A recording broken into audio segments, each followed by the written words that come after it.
At last, we've reached the final visual element, and it's time to bring the comet to life with animations. Before we dive in, let's take a moment to visualize what we're aiming for. The goal is to create the illusion of a comet soaring through space, its long tail trailing behind as it glides past shooting stars in the background. To achieve this, we'll use a combination of motion, emphasis, and depth effects. In the animation pane, we'll apply key effects to enhance realism. The center of the comet will spin to simulate movement. The two triangular tails will shift side to side, creating a dynamic flickering effect. The rest of the tail will pulsate in color, adding a fiery glow that gives the comet an intense, energetic appearance. To add depth, we'll introduce a soft tail circle that creates a fading motion blur effect, reinforcing the sensation of speed. Shooting stars in the background will further enhance the illusion of movement. Let's start by navigating to Slide 1. From there, go to the Home tab and find the Arrange option. Open the Selection pane to manage the objects on the slide. In the Selection pane, locate and select both Comet Center and Comet Outer. Once both elements are highlighted, return to the Arrange menu under the Home tab. Click Align Center, then Align Middle to ensure the two circles are perfectly aligned, sitting directly on top of each other for a precise and seamless effect. Next, select the triangle tails and position them beneath the comet center to form the trailing effect. Once they are in place, do the same with the comet trail tail, ensuring it aligns smoothly with the rest of the design. After arranging these elements, highlight all the components of the comet, and with everything selected, drag everything up to the right corner of the slide, positioning it so that the comet circle sits somewhere near the right center of the slide. Once the comet is positioned correctly, select the Comet Center group to begin adding animations. Head to the Animation tab, then click Add Animation and select Spin.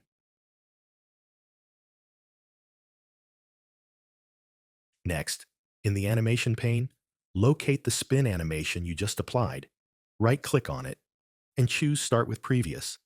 Then right-click again, go to Timing, and set Repeat to until end of slide.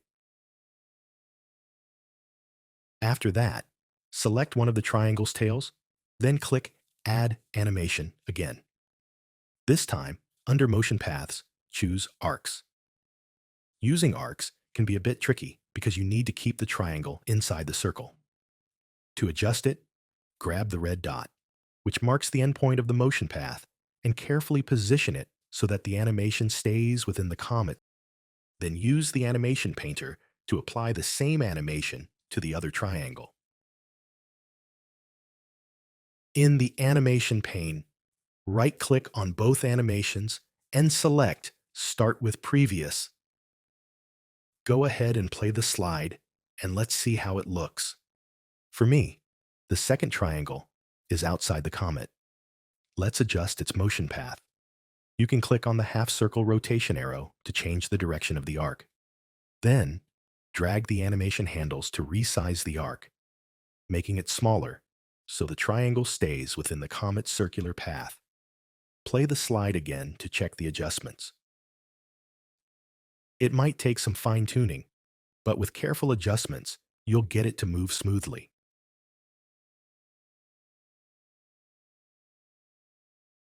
When you're done aligning the triangles, select the left tail and go to the Animation tab. Set its duration to 0.75 seconds. Next, select the right tail in the animation pane and set its duration to 1.25 seconds. Then, select one of the animations. Right-click and choose Effect Options. Make sure that Auto Reverse is on. After that, right-click the animation again, click Timing, and choose Repeat until end of slide. Once you've completed these steps, repeat the same process for the other animation.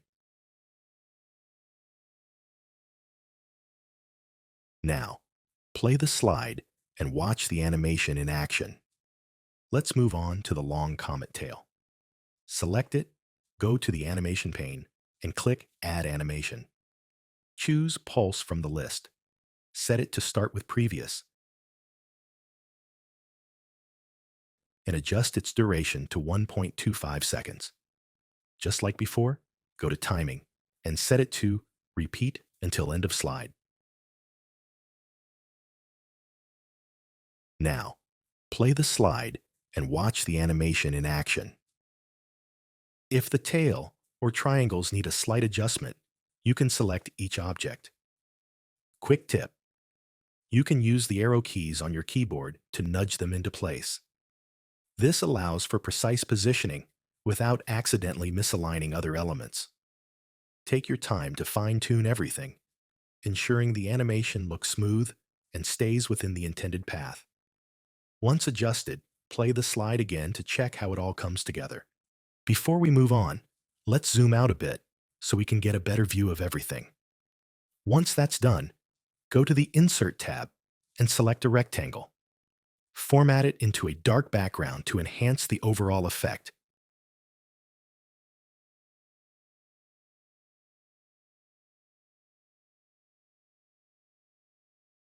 Rename the rectangle for better organization and position it behind the other elements to serve as the backdrop for the animation.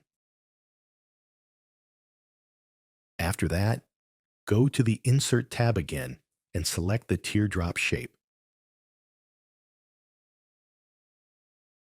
Right-click on it, choose Format Shape, and select Gradient Fill. You may need to check the colors of the teardrop background from slide 2 if you want an exact match. Otherwise, feel free to experiment with different gradient settings until you achieve a look that feels right. Once you're happy with the appearance, position the teardrop behind the tails and rename it.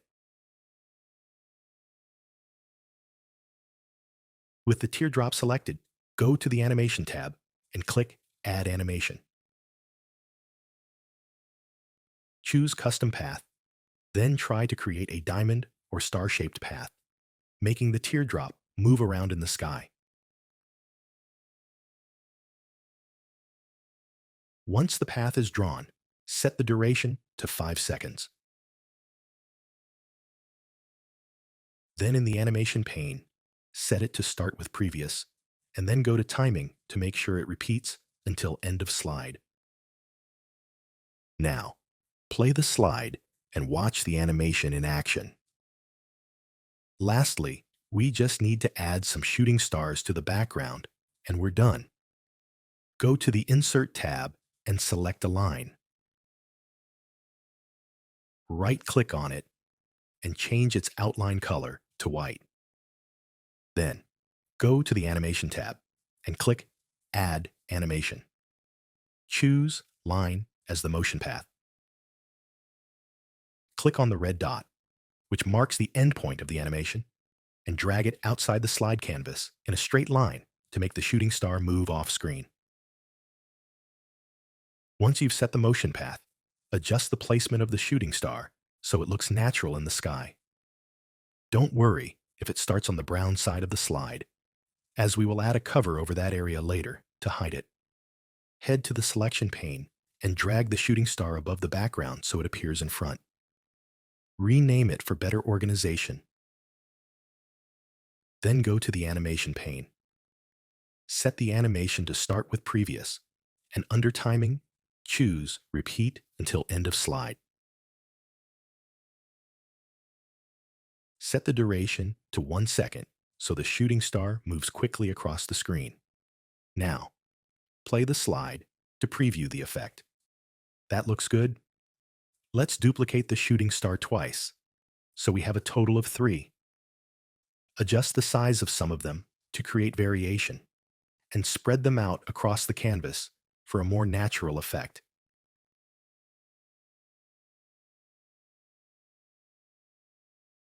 To make them feel more dynamic, you can add a small delay and change the speed of the second one.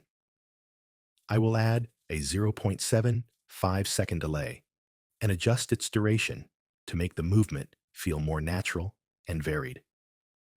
Once everything is set, play the slide again to see how the animation flows. Great. Now we just need to cover up the shooting stars that appear over the brown background. Duplicate the black background, drag it over the brown area, and change its fill color to brown so it blends in seamlessly. Next, go to the selection pane and drag the new brown cover down so that it sits above the shooting stars, effectively hiding them when they pass through that area. While you're there, you can also rename the remaining stars to Star 2 and Star 3 for better organization. Once everything is set, play the slide one last time to make sure the animation looks smooth and seamless. And there we have it. Now, either delete slide 1 or slide 2. For the next session, we'll finally finish creating the last set of GIFs for the clickable menu.